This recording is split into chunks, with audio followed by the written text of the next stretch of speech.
The beginning is always loud. Excitement carries you forward. Energy feels endless. Every step feels like progress. At the start, belief is easy. The path feels clear. The goal feels close. Momentum feels natural. But something changes.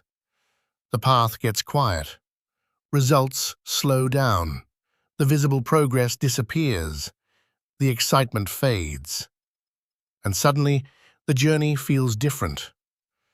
You wake up one morning, and the effort feels heavier. The distance feels longer. The destination feels uncertain. Nothing dramatic has happened, no clear failure, no sudden collapse. Just silence. The early momentum disappears. The feedback stops. The small signs of progress become harder to see. And without those signs, doubt begins to grow. Maybe this isn't working. Maybe I misunderstood the path. Maybe I'm wasting my time. These thoughts arrive slowly, quietly, almost politely.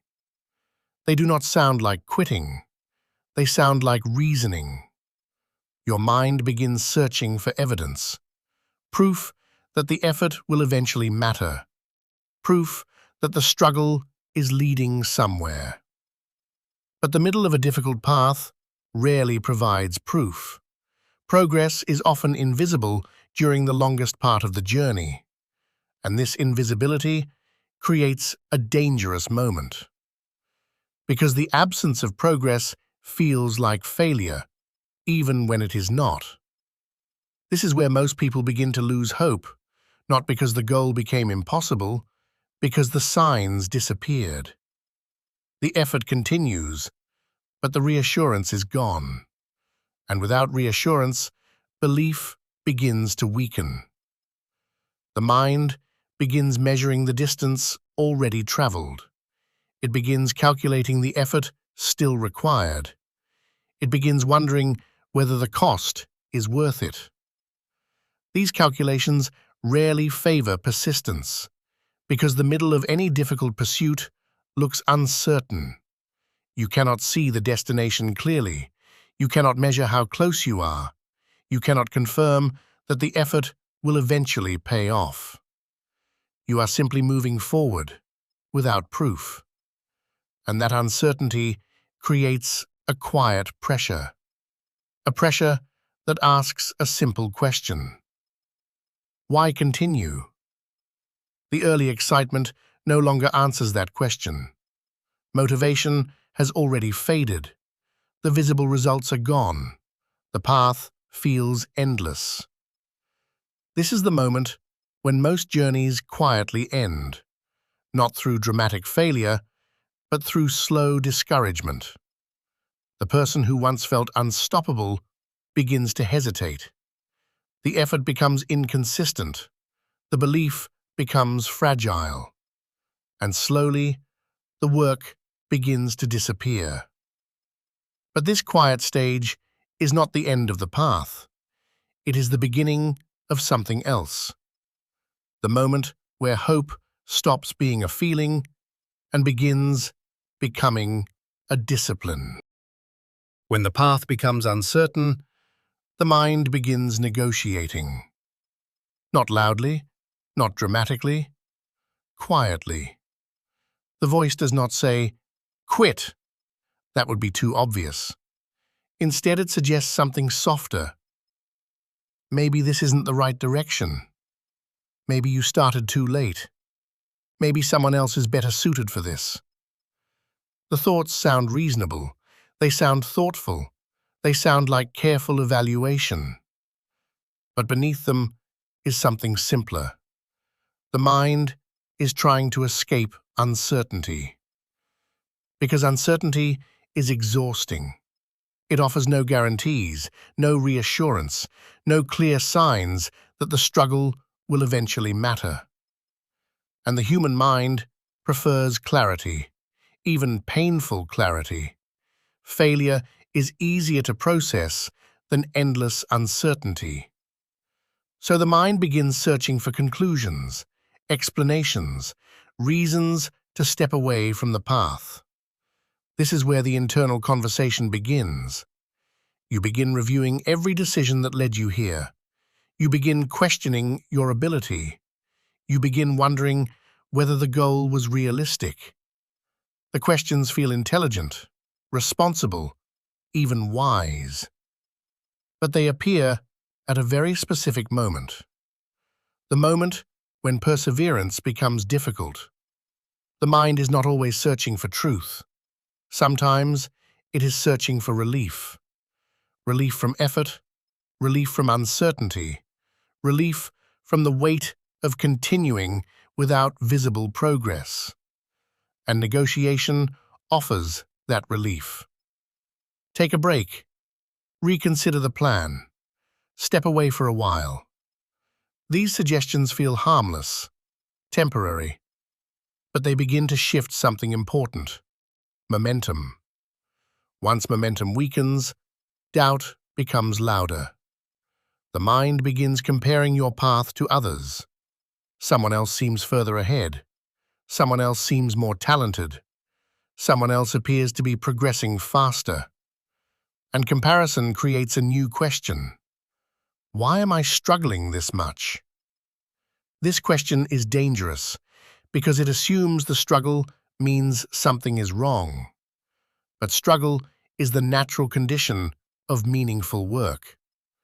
Every difficult pursuit passes through a stage where belief weakens, where the effort feels uncertain, where the mind begins to doubt its own direction. This stage is not failure, it is pressure.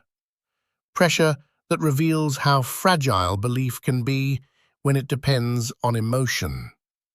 Because emotion fades, motivation fades, excitement fades, and when they disappear, only discipline remains. But discipline requires something the mind resists: continuing without reassurance, moving forward without proof. The negotiation continues. The mind offers more arguments, more reasons to step away. And each argument asks the same question. Why continue when nothing guarantees success? That question will appear in every meaningful pursuit. The answer determines whether the journey continues or quietly ends. If this message resonates with you, like and subscribe for more content like this. This channel is built for people who are done waiting. Most people do not quit dramatically. There is no sudden collapse, no clear moment where everything breaks. The ending is usually quiet. A missed day of effort, then another, then a longer pause. The work slowly disappears. From the outside, it looks harmless, temporary, reasonable. But something subtle has already happened. The belief that carried the effort has weakened. And once belief weakens, discipline becomes fragile. The person who once moved forward with certainty begins to hesitate. Every action requires more effort to begin. Every decision feels heavier. The mind continues negotiating. Maybe I need to rethink this. Maybe I should step away for a while. Maybe this path was never right for me. These thoughts sound thoughtful, responsible, even mature. But often they are something else, the quiet beginning of withdrawal. Most dreams do not die through failure. They die through discouragement. The slow erosion of belief, the quiet loss of momentum, the gradual disappearance of effort. Because the middle of every difficult pursuit feels invisible. No recognition, no reassurance, no visible sign that the struggle is producing anything meaningful. The effort continues, but the reward remains hidden. And hidden rewards are difficult for the human mind to tolerate. We want evidence, proof that the suffering has purpose, proof that the path leads somewhere real. When that proof does not appear, the mind begins searching for alternatives, something easier, something clearer, something that offers faster feedback. This is where the quiet quitting begins, not because the goal was impossible, because the uncertainty became unbearable. The tragedy is simple. Most people stop during the stage where progress is invisible. They step away just before the effort begins to compound. But from their perspective, the decision feels rational. They look at the time invested, the struggle endured, the lack of visible results, and they conclude something logical. This isn't working. What they cannot see is the invisible momentum building beneath the surface. Because meaningful progress often accumulates silently, for months, sometimes for years. Skills improve gradually. Understanding deepens slowly. Foundations strengthen without obvious signs. But from the outside, it still looks like nothing. And that illusion convinces people to leave. They walk away not because they failed, but because the path became quiet. This silent stage is where most journeys end, not in chaos, in discouragement. But those who continue through this silence discover something important.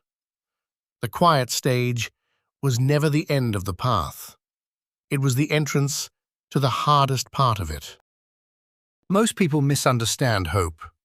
They believe hope is a feeling, something that appears when the future looks promising, when progress is visible, when success seems likely. But that kind of hope is fragile. It survives only when conditions are favorable, when encouragement exists, when the path feels clear. The moment uncertainty appears, that hope begins to disappear. Because emotion cannot carry effort for long, motivation fades, excitement fades, confidence fades. And when those feelings vanish, many people assume hope has vanished with them. But real hope was never a feeling. It was a discipline. Hope is the decision to continue when emotion no longer supports the effort. It is choosing movement without reassurance, continuing without proof, working without visible reward. This form of hope is quiet, almost invisible. It does not feel inspiring. It does not feel heroic. Often it feels heavy, uncertain, even lonely. Because disciplined hope requires something difficult. Trust without evidence. Not blind belief that success will happen, but the willingness to continue even if success remains uncertain. This difference is important. Blind optimism waits for signs. Disciplined hope creates movement without them. Blind optimism depends on emotion. Disciplined hope depends on commitment. The person practicing disciplined hope wakes up each day and continues the work. Not because they feel inspired, because they decided the effort matters. This decision remains stable even when the emotional energy disappears. And eventually, something unusual happens. The person who continues through uncertainty begins to outlast the doubt. The mind still questions the path, but the body continues moving. Action continues even while belief fluctuates. This is the moment where hope transforms. It stops being emotional encouragement and becomes disciplined persistence. You continue not because you feel certain, but because you refuse to abandon the path. This is the form of hope that survives difficult pursuits, not fragile optimism. Endurance. The ability to keep walking through fog, even when the destination cannot be seen. Because hope, in its strongest form, is not the belief that things will work out. It is the discipline to continue, long enough to find out. There is a stage in every difficult pursuit that almost no one talks about. Not the beginning, not the breakthrough, the middle. This is where the excitement has already faded, but the results have not appeared yet. The work continues, but the rewards remain invisible. This stage is quiet, almost empty. No applause, no recognition, no clear confirmation that the effort is leading anywhere meaningful. And because of that, it becomes the loneliest stage of progress. You begin to notice something strange. The people who once encouraged you have stopped asking about the journey. The early curiosity fades. The excitement surrounding the goal disappears. The world moves on, but your effort continues. You wake up each day and return to the same work, the same repetition, the same uncertainty. And sometimes you wonder if anyone else would even understand why you keep going. Because from the outside, nothing appears to be happening. No visible success, no clear progress, just quiet persistence. This is where most people begin to feel isolated. Not because they are physically alone, because the struggle has become invisible to everyone else. Friends may think you are exaggerating the difficulty. Family may assume the effort is smaller than it really is, and explaining the journey becomes exhausting. So eventually, you stop explaining. You simply continue. This stage tests something deeper than motivation. It tests identity. Who are you when the world is not watching? Who are you when the effort receives no recognition? Who are you when the path forward remains uncertain? These questions cannot be answered through intention. They are answered through repetition, returning to the work again and again and again. The loneliest stage of progress is also the most important because it removes every external reason to continue. No applause remains, no immediate reward exists. The only reason left is the decision itself. You either believe the work matters enough to continue, or you step away. There is no audience to persuade, no recognition to chase, just the quiet discipline of returning to the effort. This stage feels lonely because the journey has become internal. The battle is no longer with the world, it is with yourself, your patience, your belief, your willingness to continue without validation. And in this quiet stage, something subtle begins to form. Character. Because character is built in the moments where no one is watching, and the loneliest stage of progress is where that construction quietly begins. If you're done living in distraction, like and subscribe. This channel exists to help you protect your attention and build something real. Persistence rarely looks heroic. In stories, persistence is dramatic, the moment of triumph, the breakthrough after struggle. But the real version is different. Persistence is repetitive. It is waking up and doing the same work again, even when the excitement is gone, even when the results are unclear. It is continuing when the effort feels ordinary. Because most of persistence happens in ordinary days, days where nothing remarkable happens. You wake up, you work, you make small improvements, you stop. Then you repeat the process tomorrow. There is no dramatic moment, no sudden transformation, just repetition. This is why persistence often feels boring.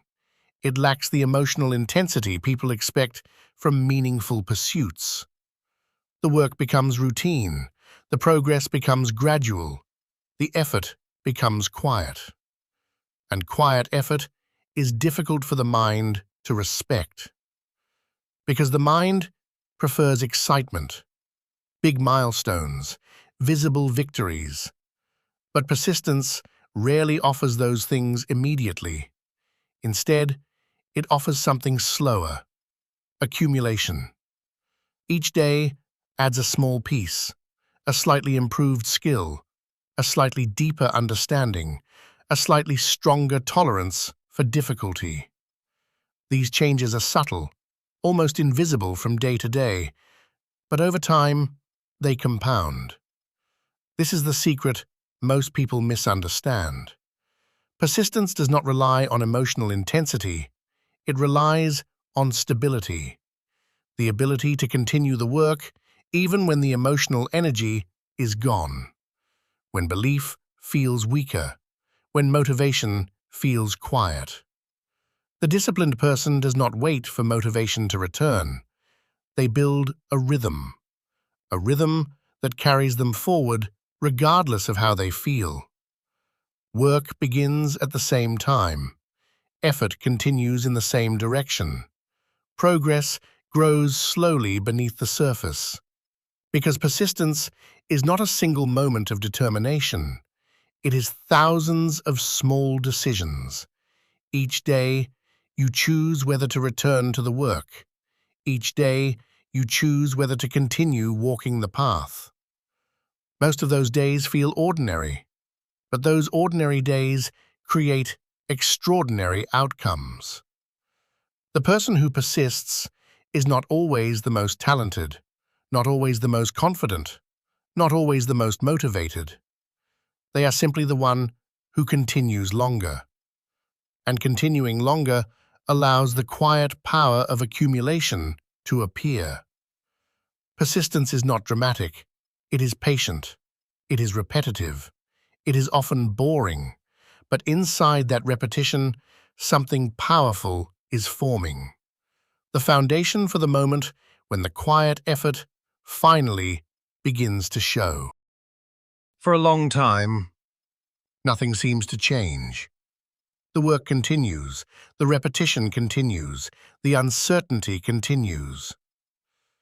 Days turn into months, months sometimes turn into years, and still the path looks the same. This is the stage where many people assume the effort is pointless. They look at the time invested, the energy spent, the distance already traveled, and they see very little evidence that anything meaningful has happened. But beneath the surface, something has been building. Progress often hides for a long time. Skills grow quietly. Understanding deepens gradually. Resilience strengthens without announcing itself. None of these changes are dramatic. They accumulate slowly, almost invisibly. Then, something unexpected happens. The results begin to appear, not gradually, suddenly.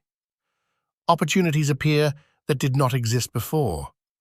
Skills that once felt difficult now feel natural. The work that once felt impossible now feels manageable. And from the outside, it looks like a sudden breakthrough. People begin asking a familiar question. How did this happen so quickly? But the truth is different. It did not happen quickly. It happened quietly. Every day of invisible effort was adding weight. Every repetition was building capacity. Every moment of persistence was strengthening the foundation. The turning point only feels sudden because the preparation was hidden. This is the strange nature of long pursuits. For a long time, the effort looks pointless. Then suddenly, the results become undeniable. The years of quiet work finally begin to reveal themselves. But by the time that moment arrives, something else has already changed. You. The person who reaches the turning point is not the same person who started the journey. The uncertainty hardened your patience. The repetition strengthened your discipline. The loneliness deepened your resilience. The path shaped you long before the results appeared. And this is why the turning point matters, not because success suddenly arrived, because persistence carried you far enough for the invisible effort to compound. The quiet stage was never empty. It was preparation. And eventually, preparation becomes momentum. The fog begins to lift. The path begins to reveal itself. And the person who refused to quit during the quiet years finally begins to see where the journey has been leading all along. There comes a moment When the hardest part of the journey is already behind you. But it doesn't feel that way, because the struggle lasted so long, the uncertainty stretched for so many days, the quiet effort demanded so much patience. You remember the early excitement, when belief was effortless, when the path felt clear. But the journey did not stay that way. You walked through doubt. You endured the silence. You continued through the stage where progress disappeared. And most importantly, you survived the part where quitting would have been easy. That stage is the real test. Not the beginning, not the breakthrough, the long middle where nothing seemed to happen. That is where most people stopped.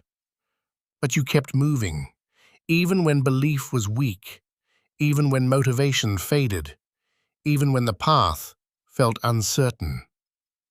You continued. And because you continued, something has already been built. The distance you have traveled, the discipline you developed, the resilience you strengthened. These things exist whether you recognize them or not. They were created through repetition, through patience, through persistence when the journey felt invisible. Quitting now would erase something important. Not just the goal, the struggle that shaped you, the months of effort, the discipline you fought to build, the endurance you learned through uncertainty. Walking away now would abandon the version of yourself that survived those moments. And that cost is greater than the discomfort of continuing. Because the hardest part of any meaningful pursuit is not starting. It is surviving the long stretch where belief weakens. If you are still here, you have already passed through that stage. You have already endured the quiet part of the journey. And that changes the equation completely, because the person who survives the silent years of effort is closer than they realize. Momentum has already begun to form. The foundation already exists. The distance already traveled cannot be undone. All that remains is to continue. Hope was never meant to be a feeling. Feelings disappear when the journey becomes difficult. Hope was meant to be a discipline. The discipline to continue walking when the path disappears into fog. And if you have walked this far, there is only one decision that still makes sense. Keep going. Because the person who survives the hardest part of the journey is often only a few steps away from discovering why the struggle mattered. If this message reached you, like the video, subscribe, and keep walking. The path is already forming beneath your steps.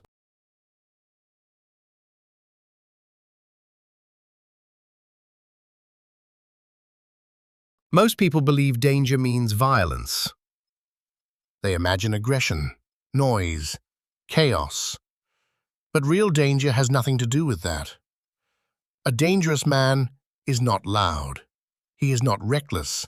He is not emotional. A dangerous man is capable.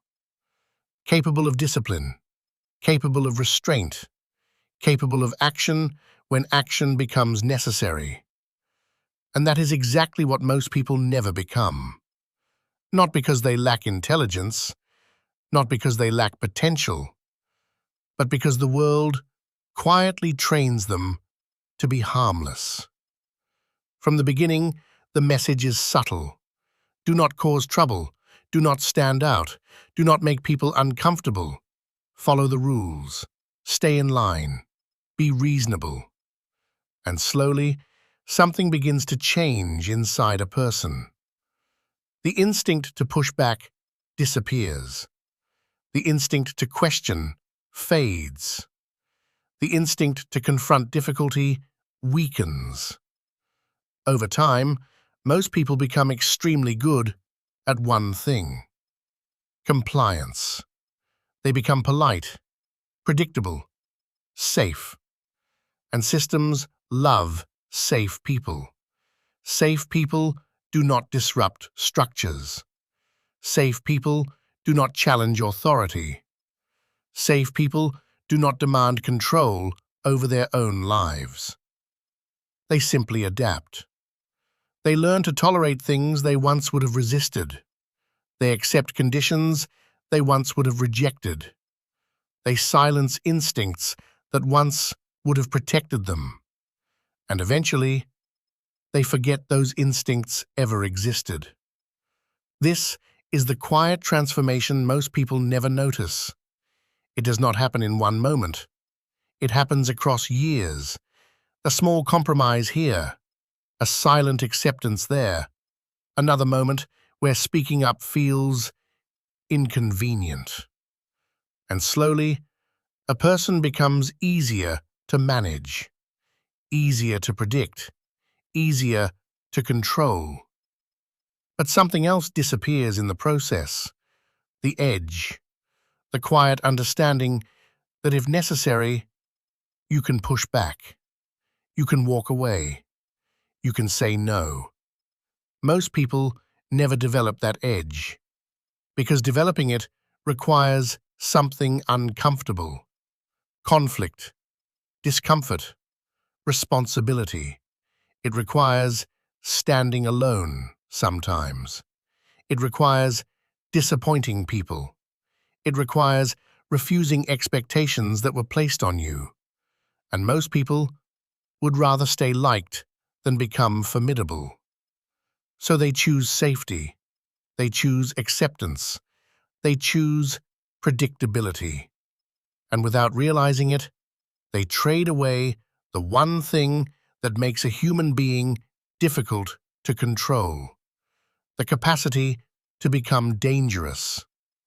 Not violent, not reckless, but capable. Capable of standing alone. Capable of refusing pressure. Capable of acting when others hesitate. And once that capacity disappears, something inside a person becomes permanently smaller. The world does not need you to be cruel. It does not need you to be aggressive. But it does demand one thing if you want to remain sovereign: the ability to become dangerous when the moment requires it. Most people do not become harmless overnight. It happens slowly, quietly, almost invisibly. The process usually begins with something small: a moment where speaking honestly feels inconvenient, a situation where pushing back feels unnecessary, a decision where silence seems easier. None of these moments feel important.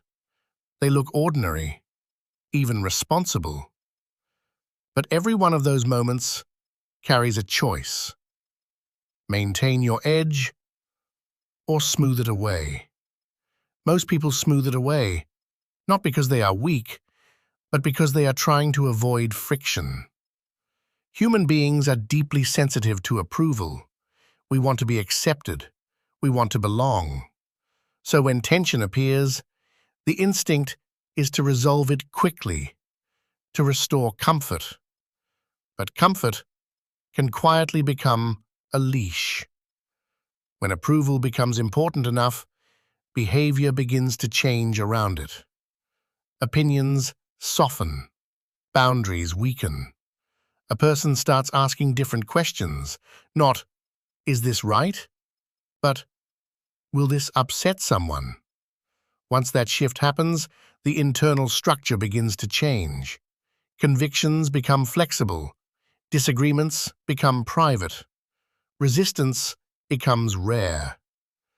And over time, people adapt to this version of themselves. They begin describing it as personality. I'm easygoing. I don't like conflict.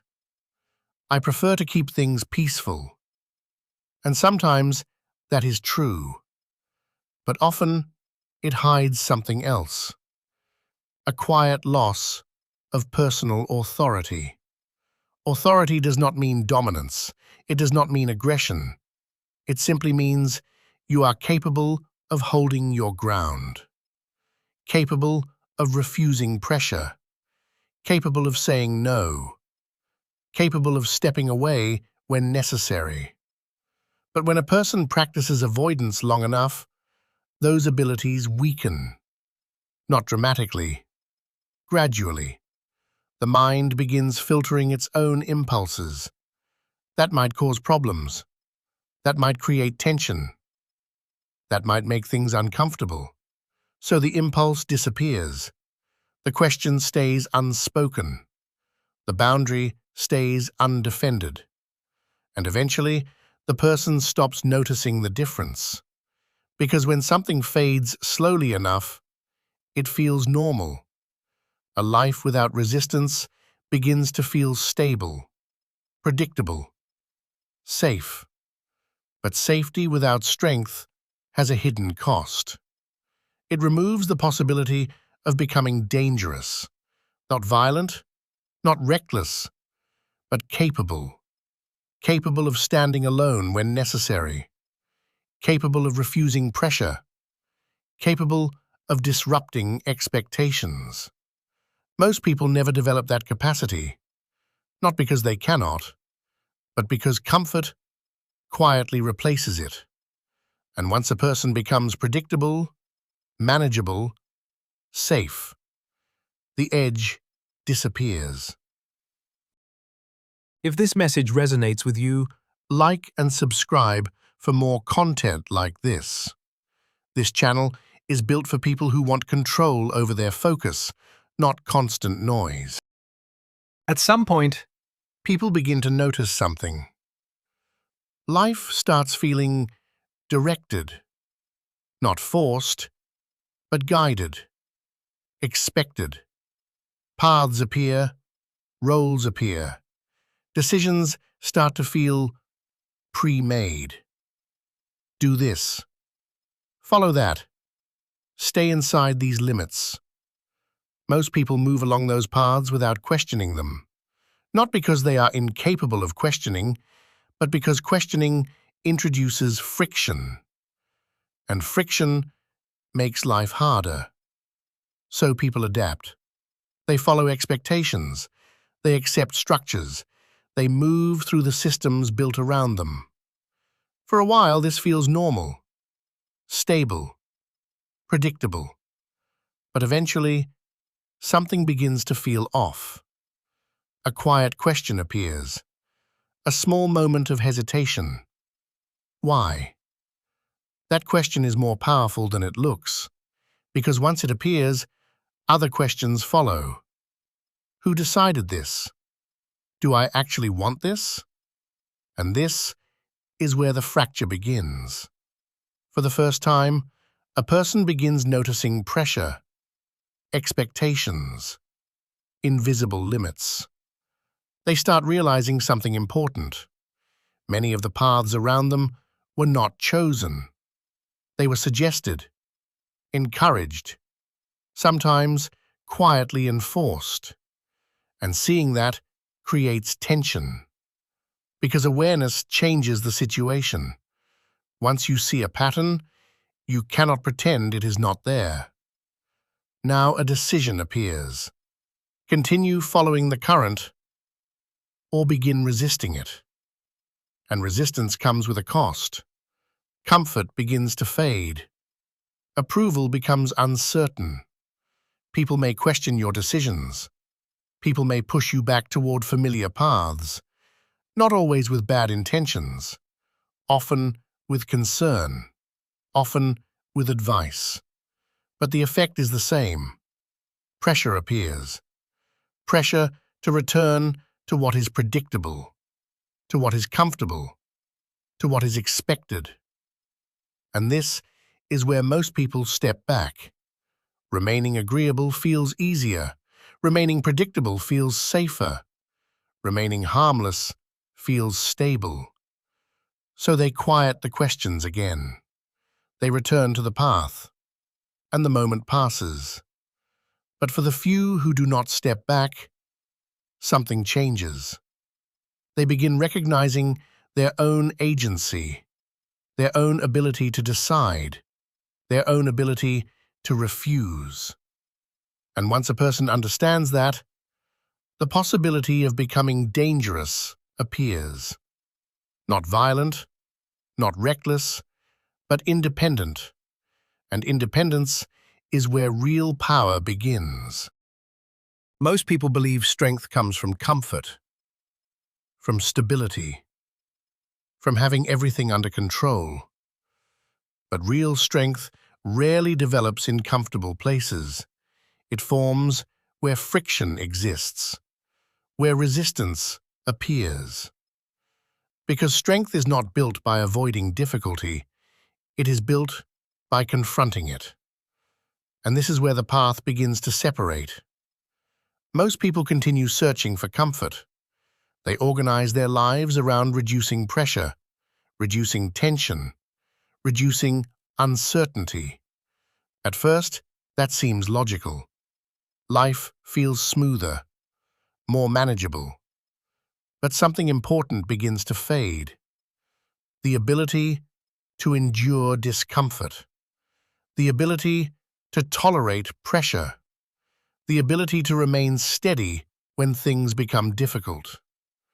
Without those abilities, a person becomes fragile, not physically, psychologically. Pressure begins to feel overwhelming. Conflict feels threatening. Resistance feels exhausting. And fragility makes people predictable. Predictable people avoid risk. Predictable people avoid confrontation. Predictable people avoid responsibility. Because responsibility carries consequences. It requires decisions. It requires ownership. It requires standing behind your actions. And standing behind your actions means accepting something most people resist: accountability. Once a person begins accepting accountability, their posture toward life changes. They stop waiting for permission. They stop waiting for perfect conditions. They begin acting. Not recklessly, not aggressively, but deliberately. They start making decisions based on judgment instead of approval. And this is where the transformation begins. Because once a person stops depending on approval, their behavior becomes harder to control. They speak when something is wrong. They refuse pressure when it appears. They walk away when a situation violates their standards. That kind of person becomes difficult to predict, not because they are chaotic, because they are governed by internal rules, principles instead of pressure, judgment instead of approval, responsibility instead of avoidance. And once those foundations exist, a person begins developing something rare: controlled power. The kind of power that does not need to display itself. The kind of power that does not need attention. The kind of power that simply exists. Others begin sensing it, even if nothing is said, because there is a quiet difference between someone who must comply and someone who could refuse. That difference is where danger begins. Not violence, not aggression, but capability. And capability changes everything. Most people never become dangerous. Not because they lack intelligence, not because they lack ability, but because they spend their lives avoiding the conditions that create strength. They avoid friction. They avoid resistance. They avoid responsibility. And over time, avoidance becomes identity. A person begins to see themselves as agreeable, flexible, easygoing. None of those traits are inherently wrong, but when they replace conviction, something essential disappears: the ability to stand firm. Because standing firm always carries a cost. Sometimes it creates conflict. Sometimes it creates discomfort. Sometimes it creates distance. People may disagree with you. People may misunderstand you. People may resist you. And most people would rather avoid those outcomes. So they compromise. Then they compromise again and again, until one day they realize something unsettling. Their life has been shaped almost entirely by other people's expectations.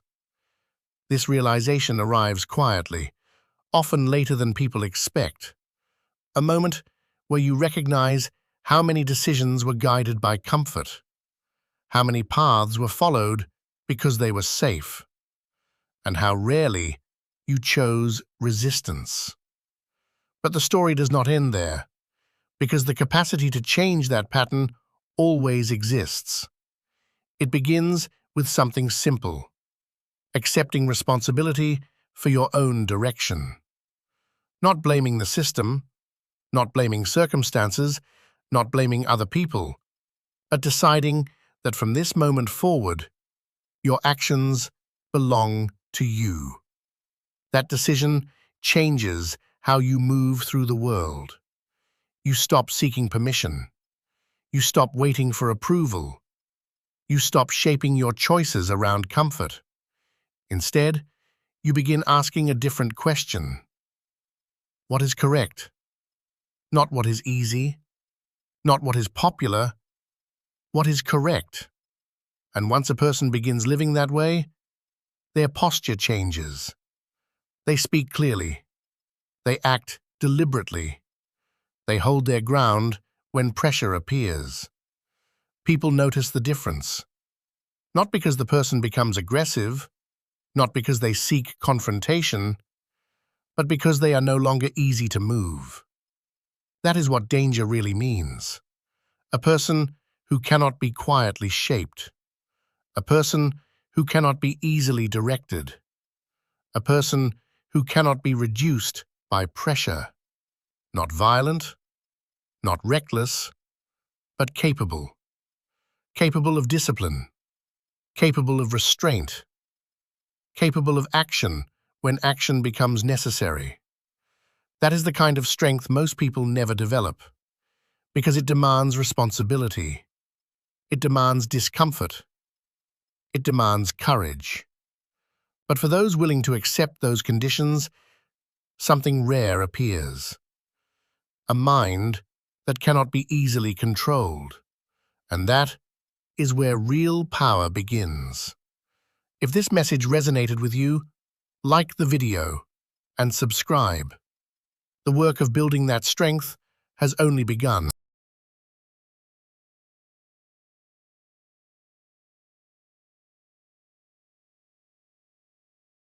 Most people misunderstand the idea of becoming dangerous. They imagine aggression, conflict, dominance. But those things are usually signs of the opposite: lack of control. Real danger does not look dramatic. It rarely raises its voice. It rarely needs attention. Real danger is quiet, because the most dangerous person in any room is the one who does not need to prove anything. A man who must constantly show strength is usually compensating for something missing. True strength behaves differently. It observes. It waits. It decides carefully. This difference is subtle, but important. Because aggression and danger are not the same thing. Aggression is loud. It reacts quickly. It seeks confrontation.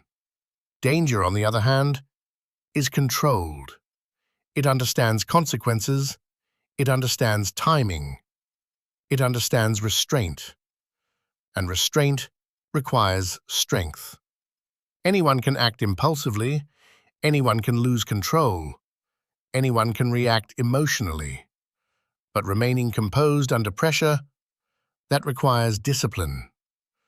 It requires awareness of your own impulses, awareness of your emotions, awareness of the situation around you. And most people never develop that awareness because it demands something uncomfortable. Honesty. Honesty about your fears. Honesty about your weaknesses. Honesty about the parts of yourself you would rather ignore. The parts capable of harm. Every human being carries those parts. Capacity for anger, capacity for destruction, capacity for force. Ignoring that capacity does not remove it. It only leaves it uncontrolled. And uncontrolled force is dangerous in the worst way. Chaotic, unpredictable. The Stoics understood something many people avoid. Strength must be acknowledged before it can be disciplined. You cannot control impulses you pretend do not exist. You cannot govern emotions you refuse to examine. So the first step toward becoming dangerous is not action. It is awareness. Awareness of what you are capable of. Awareness of where your limits actually are. Awareness of the parts of your character that still require discipline. Because once you see those things clearly, you gain the ability to shape them. And shaping your own character is where real strength begins. Not suppressing your nature, not pretending weakness is virtue, but learning to command the forces inside you. Anger becomes focus. Fear becomes awareness. Pressure becomes discipline.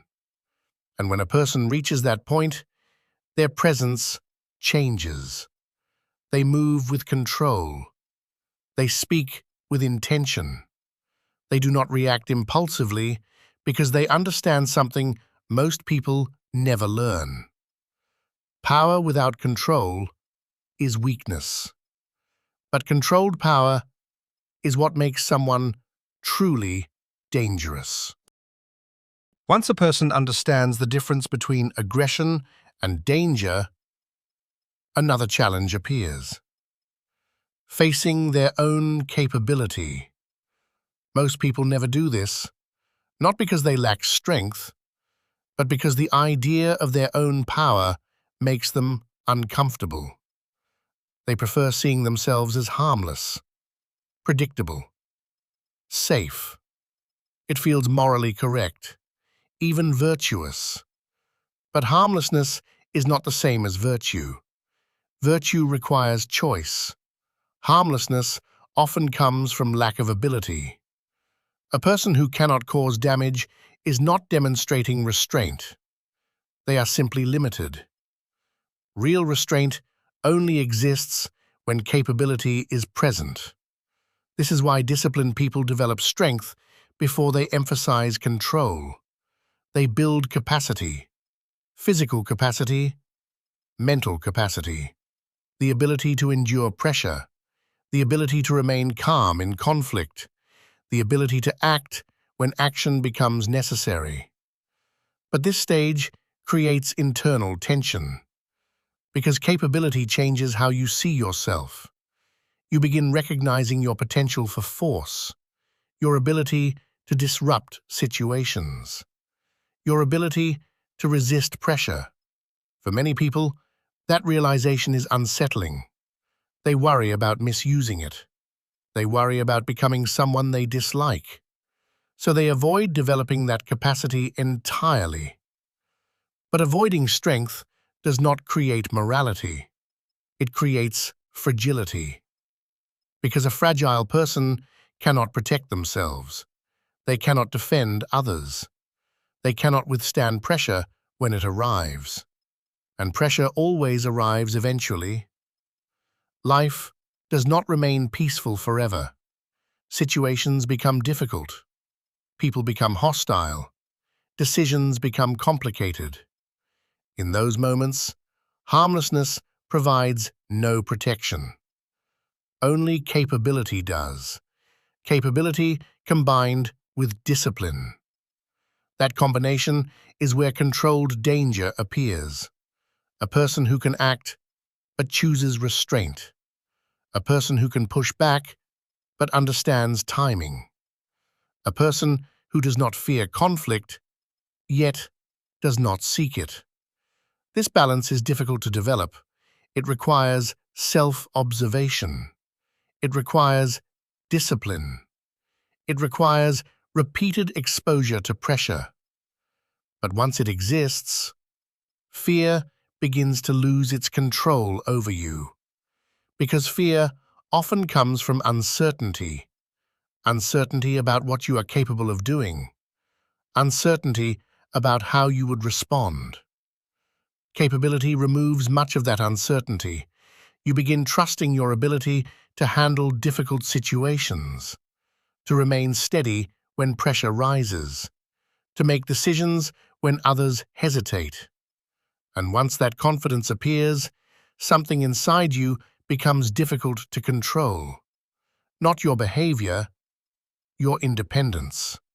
Because a person who understands their own capability is far less likely to submit to pressure. And that is what makes them dangerous. If this message resonates with you, like and subscribe for more content like this. This channel is built for people who are done waiting. Once capability appears, another problem emerges. The cost of using it. Strength changes how you move through the world. Not because you become aggressive, but because you become less willing to tolerate what is wrong. And that shift creates tension. Situations you once ignored become difficult to ignore. Pressure that once controlled you becomes easier to resist. Expectations that once guided you begin to feel optional. This is where the real cost appears. Because independence rarely makes life simpler. It often makes it harder. People expect agreement. People expect cooperation. People expect predictability. When those expectations disappear, reactions follow. Confusion, resistance, sometimes even hostility. Not because others are malicious, but because predictable behavior makes systems stable. And unpredictable people disrupt stability. A person who can refuse pressure introduces uncertainty. A person who can walk away changes the dynamic. A person who cannot be quietly directed becomes difficult to manage. This is why independence often creates distance. Some relationships begin to shift. Some expectations begin to break. Some paths begin to separate. Many people encounter this moment and turn back, because the pressure feels heavy. Remaining agreeable feels easier. Remaining predictable feels safer. Remaining harmless restores stability. So they soften their position. They adjust their behavior. They return to what others expect. And slowly, the edge disappears again. The independence fades. The capability remains unused. But for the few who continue forward, something else develops. Tolerance for solitude, not isolation, but the ability to stand without constant approval, the ability to hold a position even when others disagree, the ability to remain steady when pressure increases. This is where disciplined strength becomes visible, not through aggression, not through dominance, through stability. A person who does not bend easily, a person who does not panic under pressure, a person who does not abandon principles for comfort. That kind of presence changes environments because people instinctively recognize it.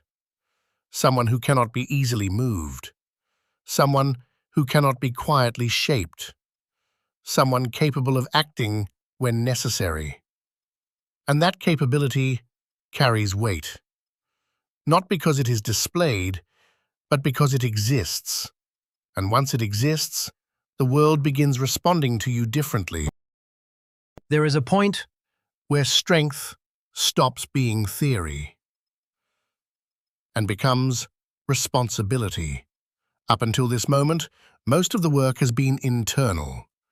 Discipline, awareness, control, learning how to manage your own impulses, learning how to tolerate pressure, learning how to stand independently. But eventually a situation appears where those lessons are tested. A moment where remaining silent is easier, but wrong. A moment where stepping forward creates friction, where resistance carries consequences. And this is where character reveals itself, because strength without action has little value. Principles without behavior are only ideas. Anyone can claim discipline. Anyone can claim courage. Anyone can claim independence until pressure appears. Pressure forces a decision. Act or retreat. Speak or remain silent. Most people retreat, not because they lack intelligence, but because consequences feel heavy. Conflict may appear. Reputation may shift. Relationships may change. Those possibilities create hesitation. But hesitation has its own cost. Every time a person abandons their principles, something inside them weakens. Not visibly, but internally. Confidence fades. Self-trust erodes. Decision-making becomes uncertain because the mind remembers compromise. It remembers the moment you stepped back. This is why disciplined people act when action becomes necessary, not recklessly, not emotionally, but deliberately. They understand that avoiding every conflict creates weakness. Avoiding every responsibility creates fragility. So when the moment arrives, they move. Even if the situation becomes uncomfortable, even if pressure increases, because maintaining integrity matters more than maintaining comfort. Integrity is what stabilizes character. It aligns action with principle. It removes internal contradiction. And when that alignment exists, confidence becomes natural. Not loud confidence, not performative confidence, quiet confidence. The kind that comes from knowing your actions follow your standards. That kind of person becomes difficult to manipulate, difficult to pressure, difficult to control, because they are not governed by fear of discomfort. They are governed by judgment, and judgment, guided by discipline, is what turns capability into controlled danger. By the time someone reaches this point, something fundamental has changed. Not outwardly, but internally. They no longer measure their decisions by comfort or by approval. They measure them by principle. What is correct? What is necessary? What is aligned with their standards? This shift may appear small, but it changes everything. Because a person guided by principle becomes difficult to influence. Pressure loses its leverage. Approval loses its power. Not because the person rejects others, but because their direction no longer depends on them. They listen. They consider advice. They remain aware of consequences.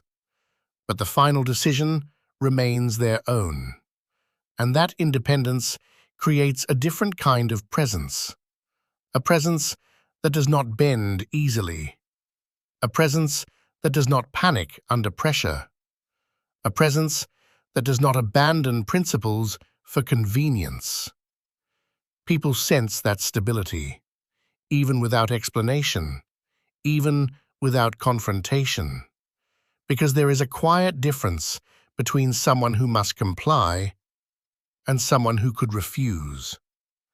That difference is where real danger exists. Not violence, not aggression. Capability combined with restraint, the ability to act without the need to act. The ability to confront pressure without becoming controlled by it. That balance is rare, because developing it requires discipline. It requires responsibility. It requires honesty about your own nature, your impulses, your fears, your potential for both creation and destruction. Acknowledging those forces is uncomfortable, but denying them leaves you powerless. The Stoics understood something simple.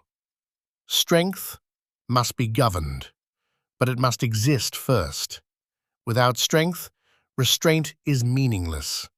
Without capability, virtue is untested. That is why disciplined people build both, capability and control. Together they form something uncommon, a person who cannot be easily directed, a person who cannot be quietly shaped, a person who cannot be controlled by pressure. Not because they seek conflict, but because they are prepared for it. That preparation is what makes someone dangerous. Dangerous in the most disciplined sense. If this message resonated with you, like the video and subscribe. The discipline of building that strength never truly ends.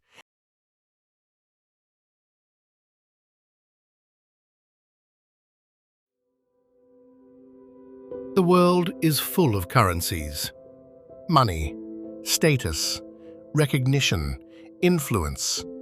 But most of them can be faked. Money can be inherited. Status can be performed. Recognition can be manufactured. Influence can be borrowed. The modern world is filled with symbols that appear valuable, but reveal very little about the person carrying them.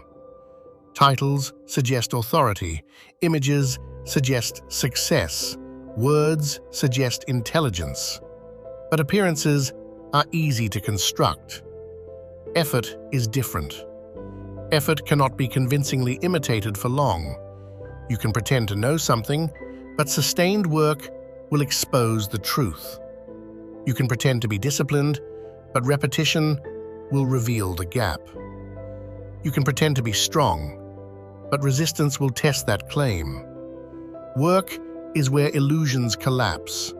The moment effort becomes necessary, the performance ends. Because effort demands something real. Time, energy, attention, consistency, and those things cannot be borrowed from appearance. This is why effort is the most honest currency that exists. It reveals what someone is actually willing to invest, not what they claim, not what they display, what they give. Anyone can say they want something, anyone can describe their ambition, anyone can imagine a better version of themselves, but the moment effort becomes required, most of those ambitions disappear. Because effort is expensive. It demands early mornings, repetition, unseen work, progress that moves slowly. There are no shortcuts inside effort, no filters, no performance, just labor. And labor reveals character. The person who works when it is inconvenient reveals something about themselves. The person who continues when recognition is absent reveals something deeper. The person who returns to the work repeatedly reveals the truth of their priorities. Not what they say they value, what they actually value. This is why effort has always been respected across time. Long before modern signals of success existed, effort was the measure. The farmer who woke before sunrise, the craftsman who refined his skill, the soldier who trained beyond comfort. Effort made character visible, and that truth has not changed. In a world where image can be manipulated, effort remains stubbornly honest. It exposes who will continue, who will stop, who will endure, and who was only performing. Because the moment work begins, the truth about a person begins to appear. Performance works in stillness. When nothing difficult is required, almost anyone can appear capable. You can speak confidently, you can explain your plans, you can describe your discipline, you can present the image of someone committed to the work. And in conversation, it is difficult to tell the difference. Words are flexible, intentions are easy to express. Ambition sounds impressive when it remains theoretical. But effort removes the safety of theory. The moment real work begins, the performance collapses. Because work asks a different question, not what you believe, not what you intend, what you are willing to do repeatedly. And repetition is where truth becomes visible. Anyone can apply effort once. Motivation can carry a person through a single moment. Excitement can push someone through a single attempt. But repetition exposes something deeper: consistency. The second day is harder than the first. The 10th day is harder than the second. The 100th day is where almost everyone disappears. Because repetition removes novelty. It removes excitement. It removes the energy that comes from beginning something new. What remains is effort. And effort without novelty is where character becomes visible. You see it in physical training. The first session feels exciting. The second session feels productive. But weeks later, the work becomes quiet and repetitive. This is where most people stop, not because the work became impossible, because the excitement disappeared. But effort was never meant to be exciting. It was meant to be revealing. When the novelty fades, what remains is discipline or avoidance. This is where the honest currency begins to separate people. One person continues, the other negotiates with themselves. One returns to the task, the other searches for a new beginning. Because starting something feels easier than continuing something. Work removes the illusion of ambition. It reveals priorities. You may claim to value mastery, but mastery demands repetition. You may claim to value success, but success demands sustained effort. And sustained effort reveals whether the value is real or imagined. Effort strips away identity performance. The labels you assign to yourself stop mattering. What matters is the work you return to. This is why effort is honest. It does not care about the story you tell about yourself. It only responds to what you actually do. And over time, what you actually do becomes impossible to hide. If you're serious about building this mindset, follow and subscribe. Everything here is about discipline, focus, and real progress. Work does not just build things. It exposes things. The moment effort becomes unavoidable, your character begins to surface. Not the version of yourself you prefer to imagine, the version that actually exists under pressure. Because effort removes comfort, it removes delay, it removes the distance between intention and action. And in that moment, you meet yourself honestly.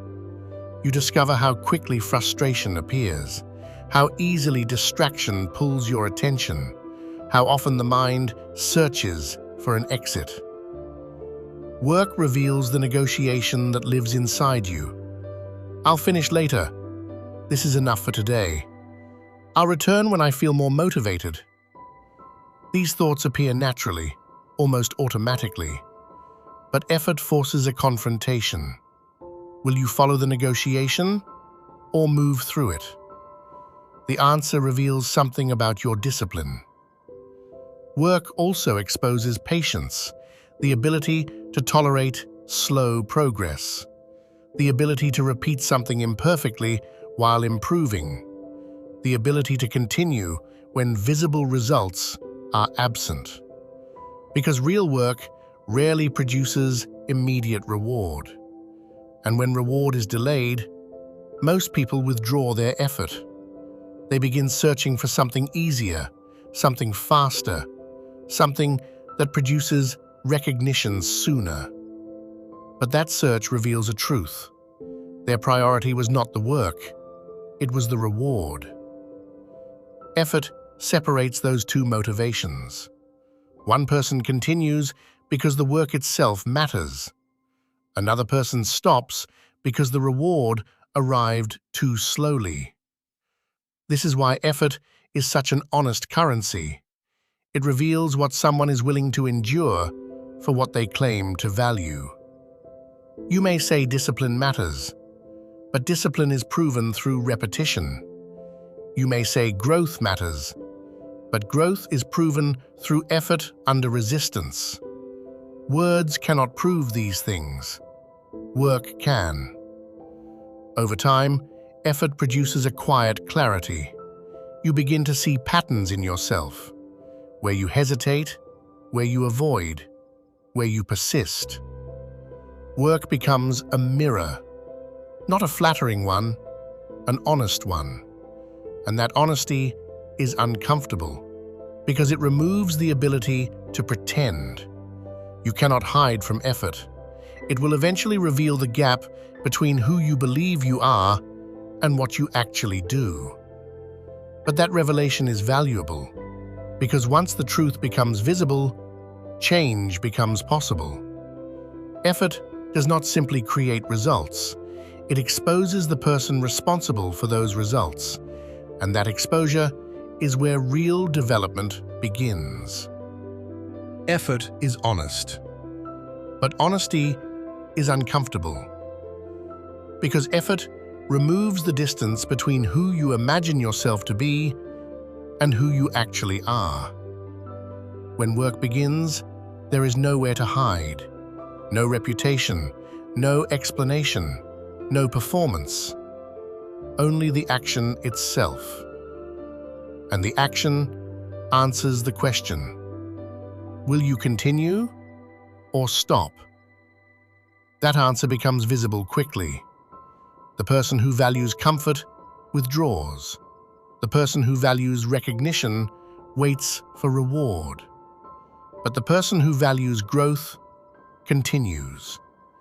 Even when the work is slow, even when the progress is invisible, even when no one is watching. Because effort does not depend on applause, it depends on commitment. The disciplined person stops measuring themselves by appearance. They stop measuring themselves by intention. They measure themselves by effort. Did I show up? Did I continue? Did I return to the work again? These questions are simple, but they are honest. Over time, effort builds something deeper than success. It builds integrity. Integrity is the alignment between what you claim to value and what you repeatedly do. Effort is the bridge between those two things. This is why effort cannot be replaced by appearance. You can imitate confidence, you can imitate knowledge, you can imitate success, but sustained effort cannot be imitated, not for long. Eventually, effort produces evidence, progress, skill, capability, or it produces nothing. And that evidence becomes impossible to argue with, because effort leaves a trail, work completed, skill refined, endurance strengthened. Over time, the person who continues becomes unmistakable, not because they talk more, because the work accumulates. Effort compounds quietly, day by day, repetition by repetition. Most people underestimate this process. They search for faster currencies, attention, recognition, quick outcomes. But those currencies fluctuate. Effort does not. Effort always produces something real. And over time, the person who chooses effort consistently becomes someone who cannot easily be faked, because the work has already revealed who they are. If this clarified something for you, like the video, subscribe, then return to the work and pay in the only currency that never lies.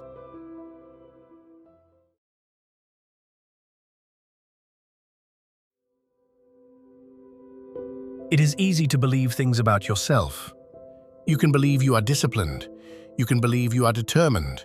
You can believe you are capable of great things. Belief requires nothing.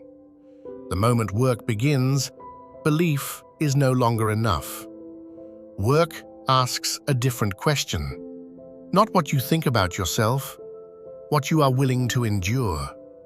And endurance reveals the truth quickly. When effort becomes uncomfortable, the mind begins searching for escape. You feel the urge to stop, to delay, to step away. This moment arrives for everyone. The difference between people appears in what happens next. One person negotiates with the discomfort, another continues. Work strips away imagination. It removes the story you prefer to tell about yourself and replaces it with something far more honest. Action. Because action cannot pretend. You either return to the task or you do not. You either continue through resistance or you stop when resistance appears. There is no explanation strong enough to hide that difference. This is why work reveals who you really are, not in a dramatic moment, not in a speech, not in a declaration of ambition. In repetition. The quiet repetition of effort, returning to the task again and again and again. Most people underestimate how powerful this exposure is, because repetition removes performance. On the first day, motivation can carry you. On the second day, excitement might still exist. But weeks later, only discipline remains.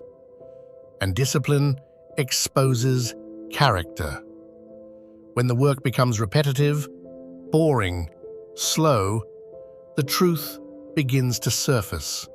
Do you continue or do you disappear?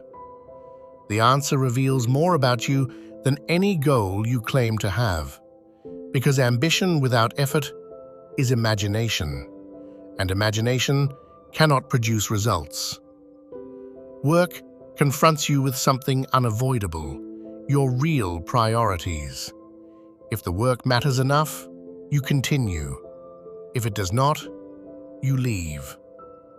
And that decision reveals the truth about what you actually value, not what you say you value, what you are willing to suffer for. This is why work is so honest. It removes the ability to pretend. It removes the ability to perform. It replaces both with effort. And effort exposes the person standing behind the ambition. Work becomes honest The moment resistance appears. Before resistance, almost anyone can participate. Starting is easy, motivation is fresh, energy feels abundant. But the beginning reveals very little. Character does not appear in the first moment of effort. It appears when effort becomes difficult. When the task stretches longer than expected, when progress slows, when frustration begins to build. That is when the real test begins. Resistance is the moment where the mind asks a quiet question. Will you continue? The question sounds simple, but the answer exposes something deeper, because resistance creates pressure, and pressure reveals structure. Some people collapse quickly. They withdraw the moment effort becomes uncomfortable, not because the work became impossible, because the discomfort felt unnecessary. Others negotiate, they reduce the effort, delay the task, search for an easier version of the same goal. This looks like progress, but it is often avoidance. Very few people respond differently. They continue, not because resistance disappears, but because resistance does not decide the outcome. They recognize something important. Resistance is not an obstacle, it is a signal that the work has reached the point where character begins to matter. Anyone can move when the path is easy. Anyone can participate when the task feels enjoyable. Anyone can appear committed when the reward feels close. But resistance removes those conditions. Now the work asks a different question. Are you willing to continue without comfort? Are you willing to repeat effort without immediate reward? Are you willing to endure the frustration that comes with slow progress? Most people discover something uncomfortable at this stage. Their motivation was temporary. They believed they were disciplined. But discipline requires persistence under resistance. Without that persistence, effort becomes occasional, and occasional effort produces fragile results. This is why work reveals who you really are. It does not judge you by your ambition. It judges you by your response to resistance. Do you continue, or do you withdraw? Do you move through the discomfort, or do you step away from it? Resistance is the moment where identity becomes visible. Not the identity you claim, the identity you demonstrate. Because resistance strips away excitement, it strips away inspiration, it strips away performance. What remains is simple: your willingness to continue.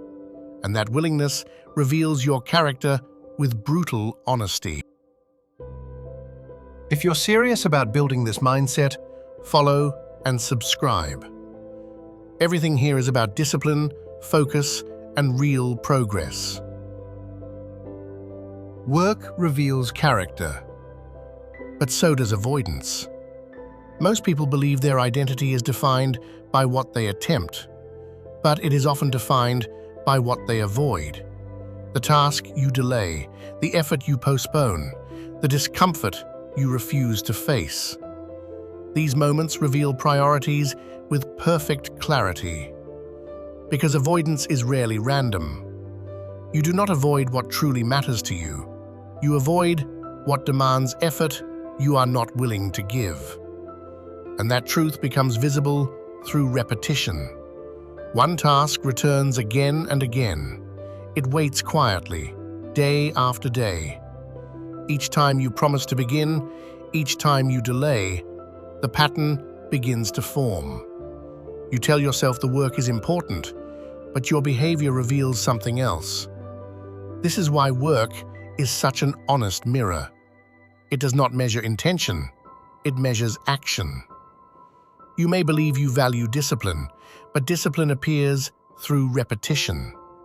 You may believe you value mastery, but mastery appears through sustained effort. When those actions fail to appear, the belief begins to collapse. Avoidance exposes that collapse quietly. It shows the gap between identity and behavior, between what you claim to pursue and what you actually pursue. This gap is uncomfortable to face because it removes excuses. The mind often tries to soften the truth. I just need more time. I'll start when things calm down. I'm preparing first. These explanations feel reasonable, but the pattern beneath them remains the same. Delay. And delay reveals something important. The work has not become the priority yet. This realization is not meant to shame you. It is meant to clarify something. Work does not lie. It reveals the truth about your priorities immediately. The things you consistently apply effort toward matter to you. The things you consistently postpone do not. At least not yet. This is why work forces an honest confrontation. You begin to see yourself clearly, not the version shaped by hope, the version shaped by behavior. And that clarity creates a choice. You can continue protecting the identity you imagine, or you can change the actions that define you. Avoidance reveals who you are today. Work reveals who you are becoming. And the distance between those two truths is where transformation begins. Work does something unusual. It does not ask who you believe you are. It asks who you are willing to become. Because effort changes people, not immediately, not dramatically, but slowly, through repetition. Each time you return to the work, something shifts. You become slightly more patient, slightly more disciplined, slightly more capable of enduring resistance. At first, the change is invisible. You struggle with focus. You struggle with frustration. You struggle with the slow pace of progress. But if you continue, the struggle begins to reshape you. Tasks that once felt difficult become familiar. Resistance that once felt overwhelming becomes manageable. And slowly, the person doing the work begins to change. This is the hidden power of effort. It does not simply produce results, it produces character. You begin to trust your ability to endure discomfort. You begin to trust your ability to continue when motivation disappears. And that trust changes how you see yourself. Because identity is not built through intention, it is built through repeated action. The person who returns to the work daily begins to see themselves differently, not as someone hoping for success, but as someone capable of producing it. This shift is subtle but powerful. The work that once revealed your weaknesses begins revealing your strength. Not because the work became easier, because you became stronger. Most people stop before this transformation appears. They encounter resistance, they encounter frustration, they encounter slow progress, and they leave. But the few who remain discover something different. The work begins to change them. Their patience deepens, their discipline stabilizes, their effort becomes consistent. And over time, their identity begins to align with their actions. This is why work reveals who you really are, not because it judges you, because it exposes your choices. Each repetition answers the same question: will you continue? Every time the answer is yes, your character becomes stronger. And slowly, The gap between who you imagined yourself to be and who you actually are begins to disappear. Because the person you become is the person the work required. If this sharpens something for you, like the video, subscribe, then return to the work and let it show you who you are becoming.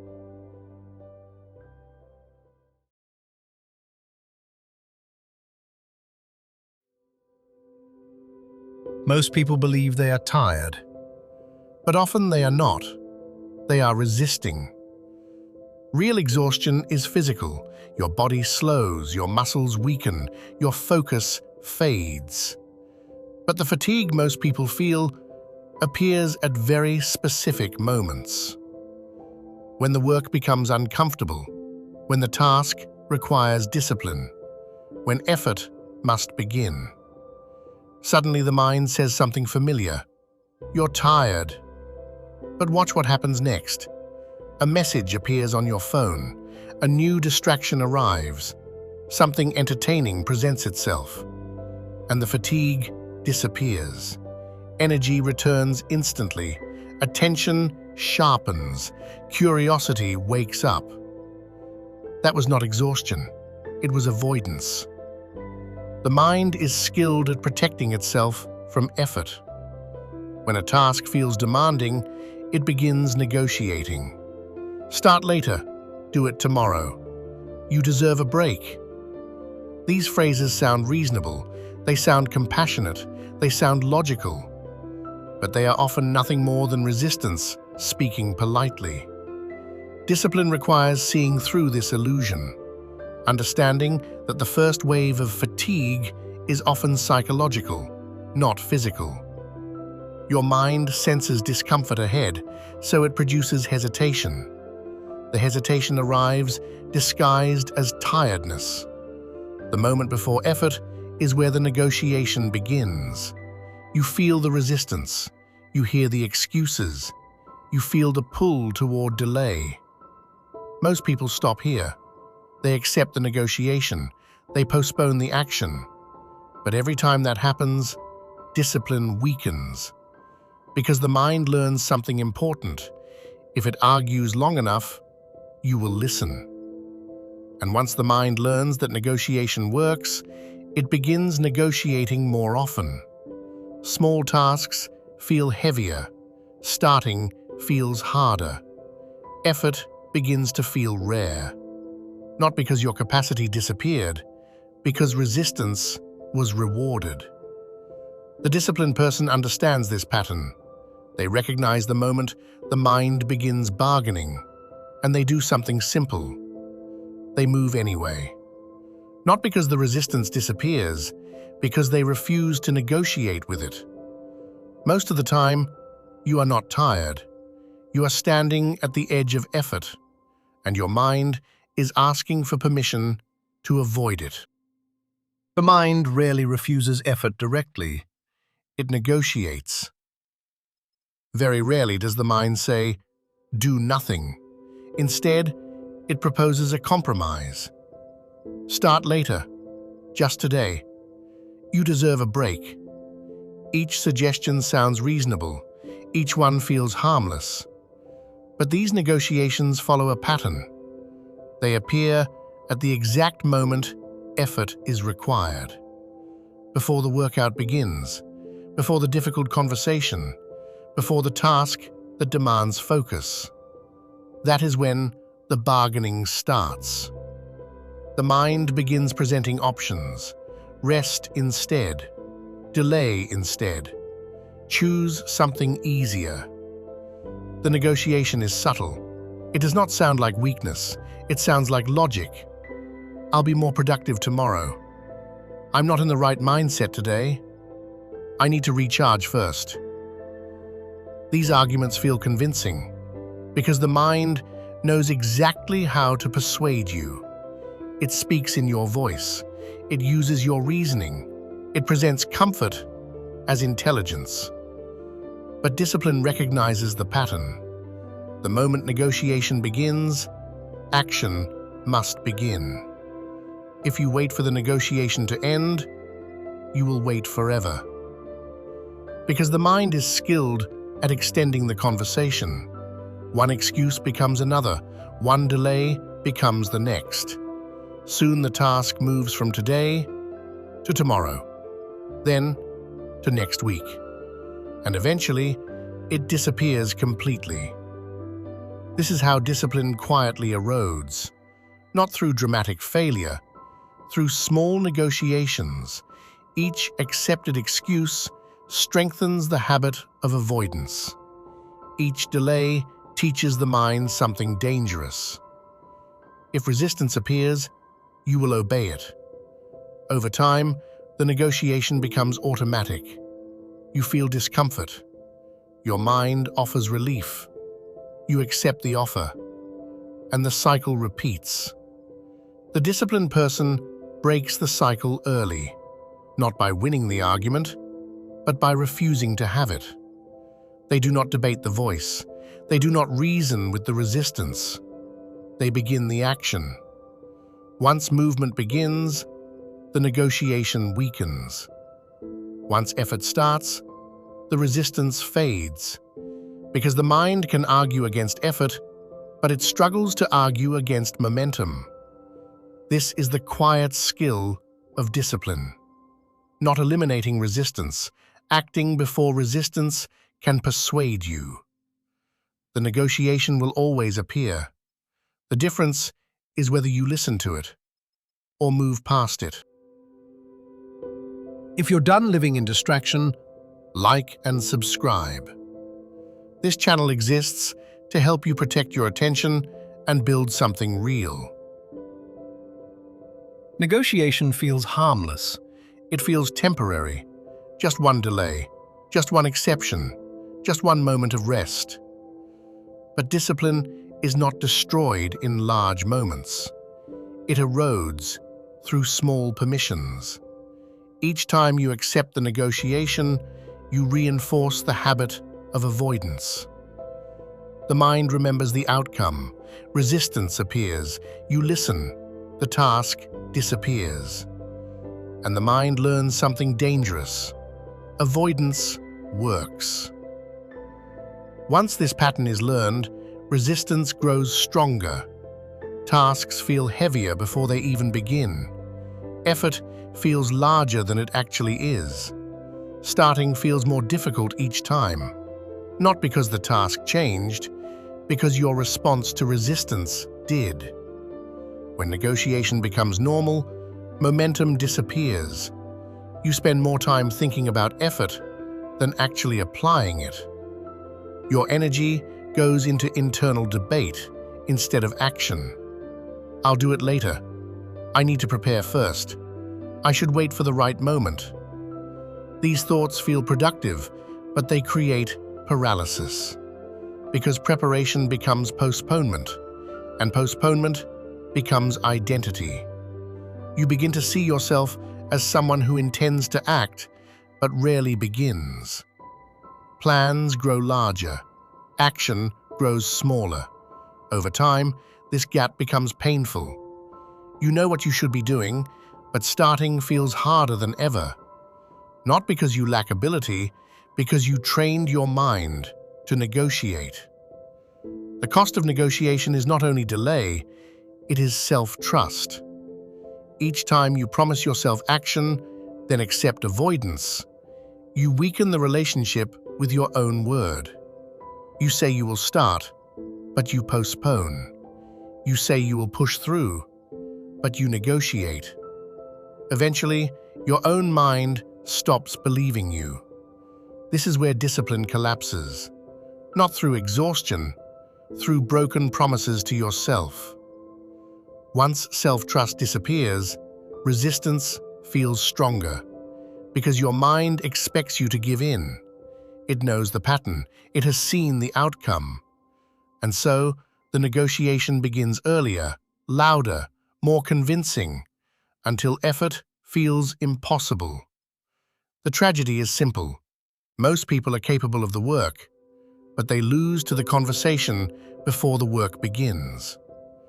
Discipline does not collapse in action. It collapses in negotiation.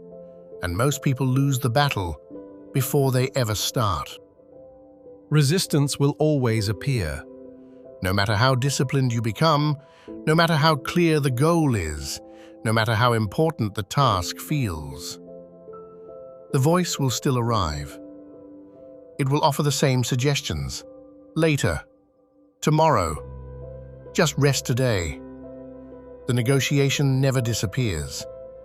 Discipline is not the absence of resistance. It is action despite it. Most people wait for resistance to leave. They believe they must feel ready, motivated, energized. But readiness rarely arrives first. Action does. The moment you move, something shifts. The mind that was negotiating begins adapting. Momentum replaces hesitation. Focus replaces doubt.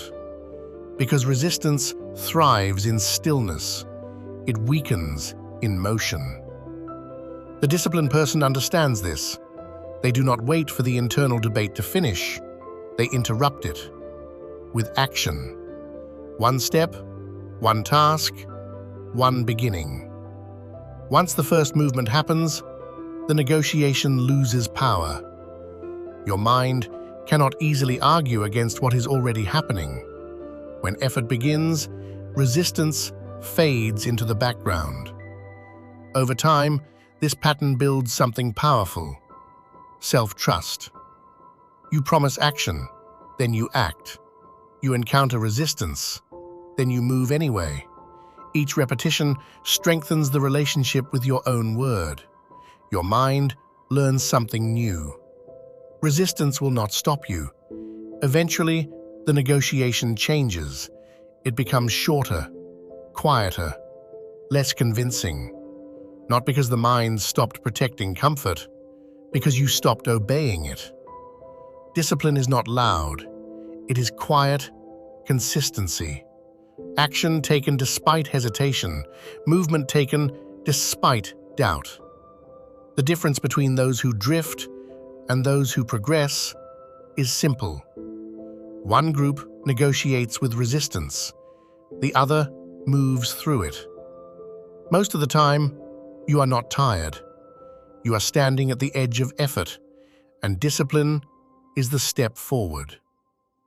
If this clarified something for you, like the video, subscribe. Then act before the negotiation begins again.